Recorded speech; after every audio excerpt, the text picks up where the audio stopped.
Welcome to Revlog, where today Pastor Aaron and Pastor Bryan are going to carry us.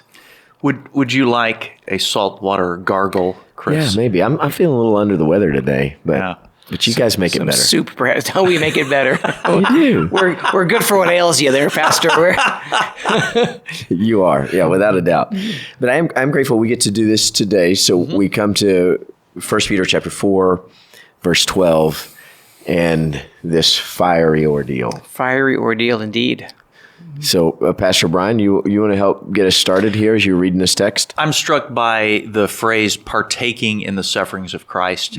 There, that is something that is at once stark and beautiful. I think partaking in the sufferings of Christ. I mean, really, when you think about that phrase, what does that mean? I was thinking about the life of Jesus and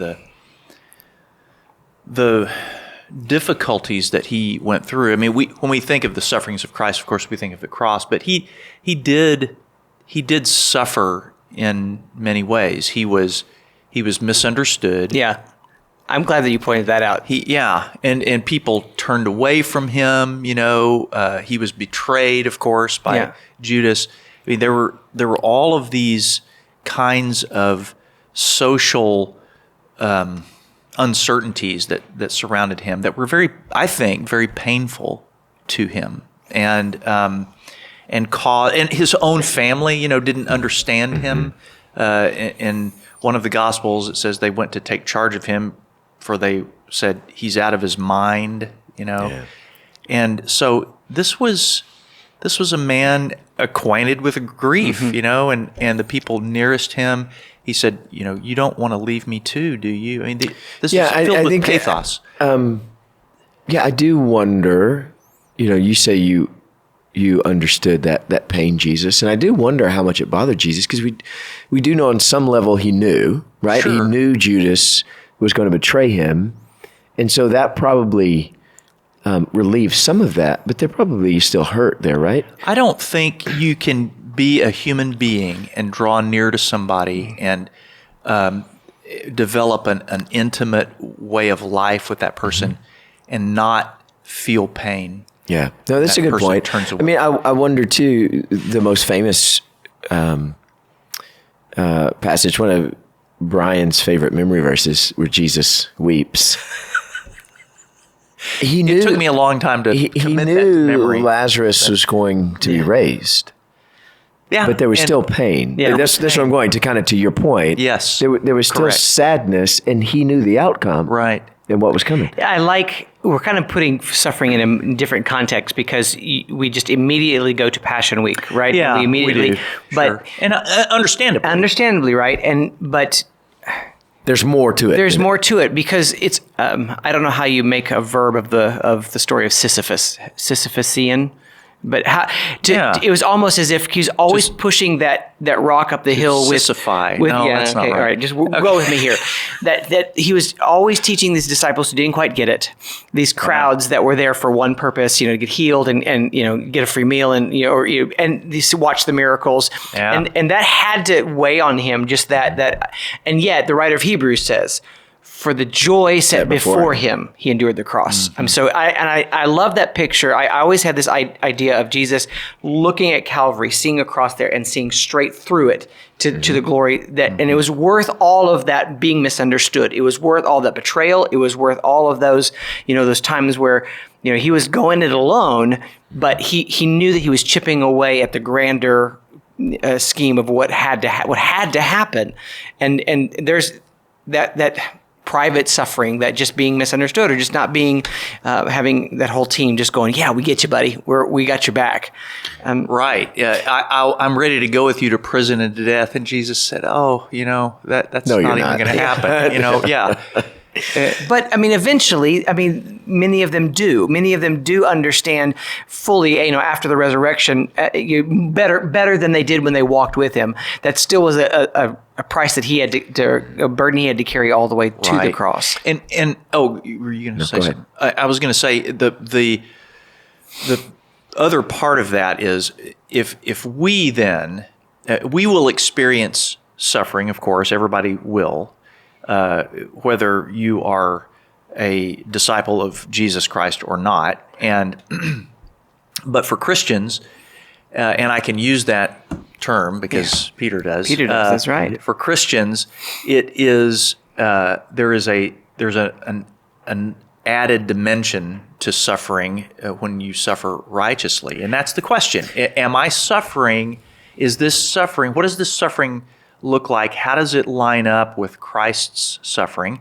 And is this suffering that I am prolonging? And I'm not necessarily talking about, am I to blame or whatever? I mean, there's plenty of that to go around. But am I prolonging this, or is this coming to me? Yeah. And how then may I respond? Because if I respond to suffering with hostility, then I can ratchet that suffering up. If somebody misunderstands me, then I can look at that person with disdain. But if I'm going to suffer like Jesus, then how do I respond to it like Christ does? So one of the things that struck me, and this is where I was going to go, is that this is the second time Peter has used this idea of suffering. Specifically, if you're going to suffer, then suffer like this. Correct. Don't suffer like, and he uses the example here of murderers and thieves, which, I mean, these guys, they did bring it on themselves. They did make a choice. Well, and maybe, I can end up in that camp if suffering comes to me for being righteous, but then I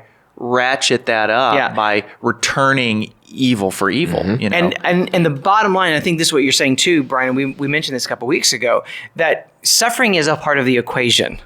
If it was a part of the equation for Jesus Christ, and it's for those that are making bad choices and leading lives that lead to dead ends, it's for the righteous. It is for, rain falls on the redeemed and the all of us together. Yeah. So if it happens, and it's going to, what then is your response? Mm-hmm. And I think Peter really high centers here. Yeah, Jesus was perfect and still suffered. Yeah. He lived a perfect life in the will of God, and the suffering was great, even still. I do want to make another note here, too, because I think this is significant. I've been talking with the deacons about this in particular. One piece of this sharing in the sufferings of Christ we find at the communion table. And that when we take of those, we are sharing in the suffering of Christ in Passion Week. When we take of that, and I think the communion table is a reminder of this suffering, both of the Christ and in our own lives. And I think sometimes we neglect that or we forget that. It's a painful moment. That could be a very tender time to remember, to encourage one another to remember our suffering, or to remember suffering. That's where I'm going. Yeah. Jesus' words are, "This is my body broken for you." That's right. This is my blood shed or poured out. That language needs to resonate with us rather than, I can break a cracker, I can break it, I can cut a piece of bread. But this is my body that had to be broken down in order for this to happen. Yeah, and I think we often think of meals as festive, but in many ways, this was a meal of mourning. And Jesus is walking to the cross in that, and so we share in that with him. Now, Aaron, did you finish your thought? I mean, with that. So Brian, I just tag on to whatever Brian's saying. Just tag on to whatever. Well, there you go. I'm going to ask him for his question. You can answer it for him. All right. So Brian, of this text, what is your question for the day? Here's my question for Aaron. No. This is another part of partaking in the sufferings of Christ is Jesus drew near enough to people so that he was vulnerable enough to be hurt, I think. And so but that's part of loving people. How am I opening myself in vulnerability to people in love, risking suffering, but how am I doing on that front? And that's my question. So I'm going to have pain in every relationship. I think that's part of just about every relationship. I really do. Yeah. Yeah. No, I think that's right. I think we don't Not want to get too melancholy. No, I don't but think we rarely want to say that out loud. Yeah. But with those that we love, part of loving them is through the difficulty, right? Absolutely. Yeah. And there's going to be painful moments with that. Yeah. Aaron, what's your question of this text today? So, I mean, it centers around the same kind of idea, but maybe from a little bit different angle. And you and I have had these conversations often recently, just that when adversity comes or when you feel challenged, what is my first response? Because I want to defend, I want to justify, or I want to, and you sometimes, this Peter's saying suffering is going to come or adversity is going to come, and what kind of grace are you dealing with it? Because the instances of righteous indignation are few, Are rare, and we want to think that Jesus was more yes, common. Yeah. Wait a minute, surely there was Jesus did that more, right? Another instance of righteous indignation. This just keeps happening to me. I mean, no, that's a great point. I've never thought of it in that way. I mean, Jesus gets one? Yeah. I mean, in his whole life, he gets But one? if Jesus would have had to deal with what am I wrong? Yes. And I think we think of suffering or adversity sometimes as another opportunity to look, woe is me, look I'm having to suffer again, and yet Jesus suffered more silently than he did loudly. You said something very interesting there. We think of suffering. I don't know if you said it quite like this, but I think this is what you meant. We look at suffering as an opportunity to justify ourselves. Yes. Right. What? Yeah. I mean, that We do. We do. We do. Yeah, and justify anger, being difficult, retaliation. Right. Yes. All of those kinds of things we certainly do.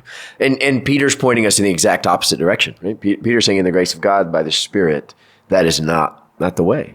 It's not the way of the Lord. Christians, as they're called. I think that's going to catch on. Peter uses a good word here. They go a different way. That's right. You guys with your buzzwords. We paid a marketing firm a lot of money, and we think this is going to catch on.